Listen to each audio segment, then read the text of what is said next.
It's AFA Today on AFR Talk. Kevin McCullough, glad to be with you on this Monday edition, and thankful for your faithfulness. 888-589-8840. I'm also thankful that you're doing something to help those at this holiday season that need your help. Gospel for Asia, you've heard about our Christmas Critter campaign, and if you haven't, go to afr.net and click on the button. It's the big red square kind of in the center of the screen. It is just the coolest thing. I've always thought this was the coolest thing. But you can buy a family who's in desperate need of something significant to either help them earn money or produce food. You can give them a gift that will change their life forever, and it comes through Gospel for Asia, and they're going to hear the gospel of Jesus as it's told to them. But they got chickens, goats, rabbits, water buffalo. I've always liked water buffalo, mainly just because of the Cebu song from VeggieTales, but that was a different story altogether. A pair of lambs, pair of pigs. You can get the barnyard bundle.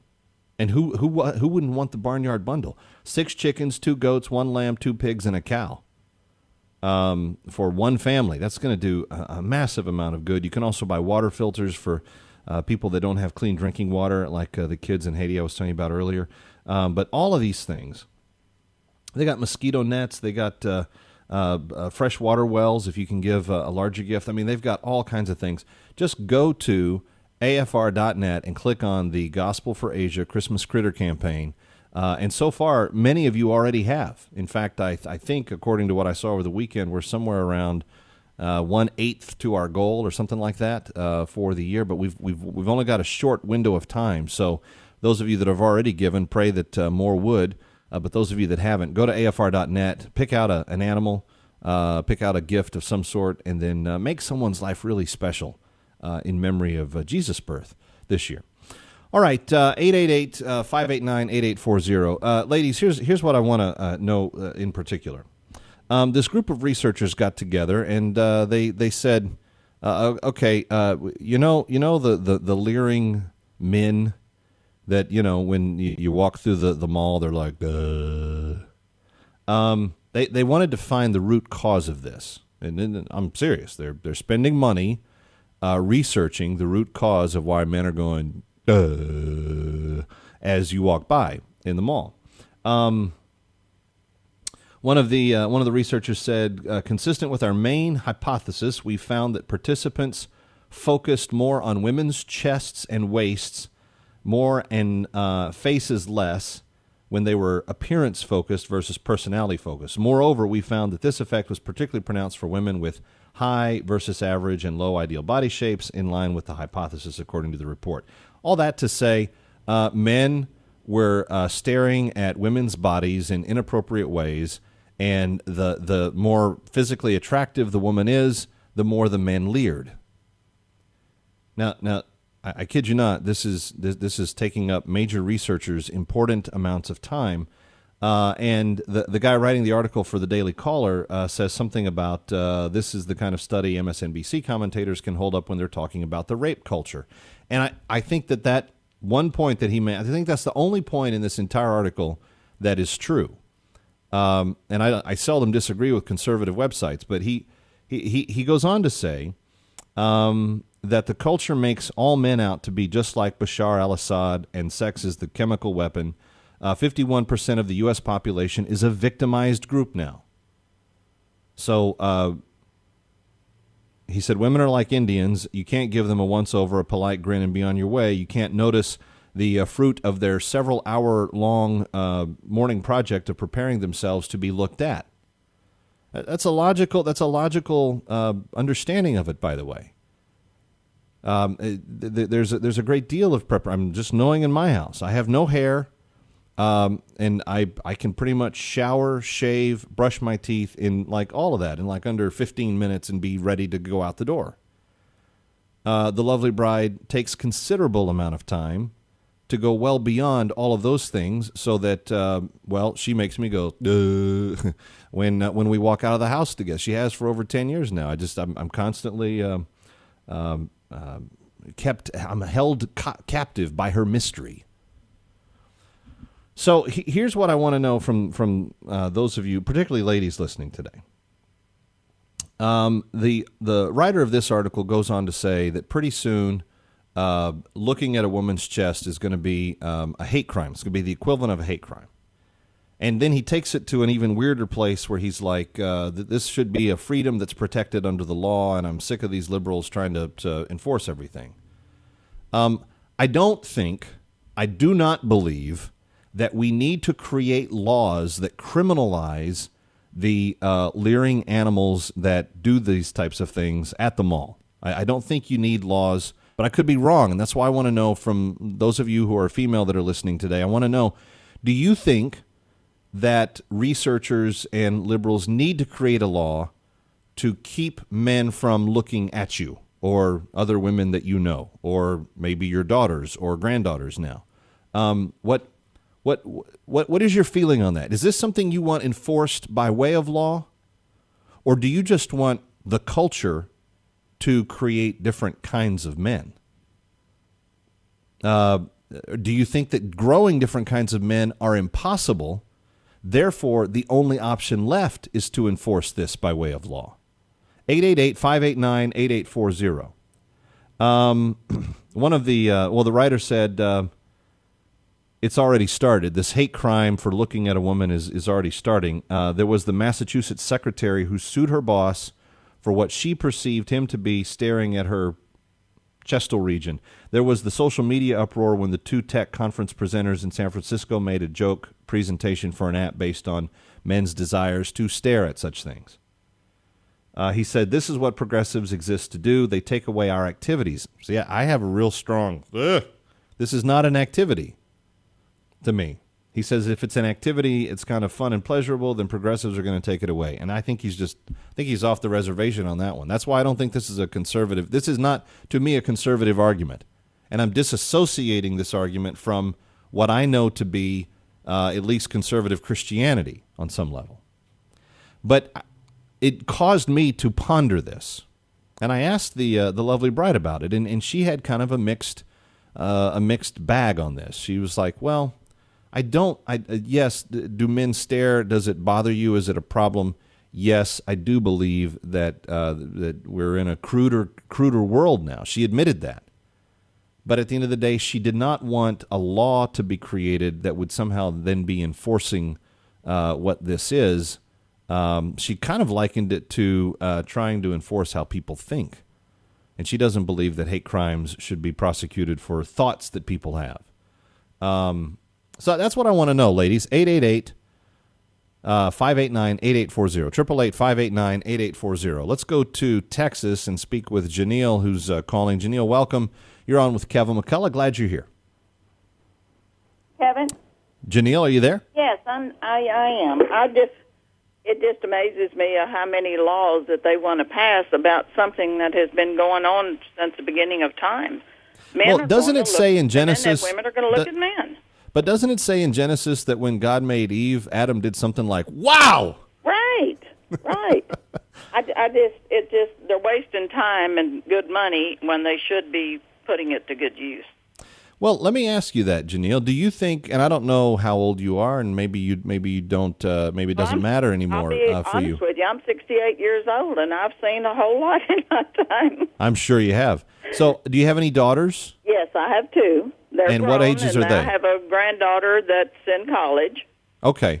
So the granddaughter, does she have experiences right now where she says, Grandma, you're not going to believe this, but at the mall there's these guys and they're always just like drooling over the girls that come in. Is it a problem that's defined in your mind to the degree that they even need to be doing research on it? Absolutely not. No. And and of course my granddaughter is, if she doesn't like it, she's going to tell them, and it's not going to bother her. If she was walking past a group of men that were staring at her in an inappropriate way, she would turn around and correct them on it? Well, knowing her, she might. Would you encourage that, or would you encourage her to ignore them? It's just a matter of, I don't think she would even pay any attention to him. She'd just keep going. Okay. And I don't, and boys are going to do that. I mean, I have grandsons also.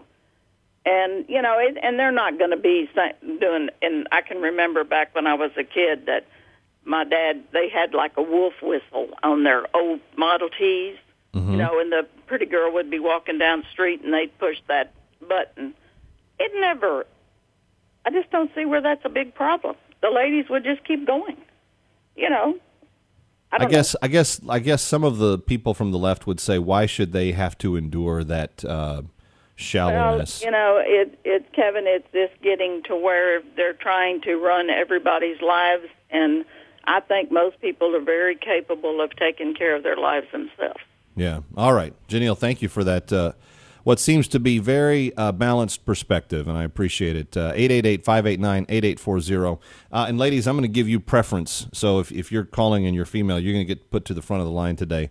I remember something about this topic, and one of the reasons that it kind of stuck with me was I remember the first time I ever heard a man or observed a man making an inappropriate comment about a woman.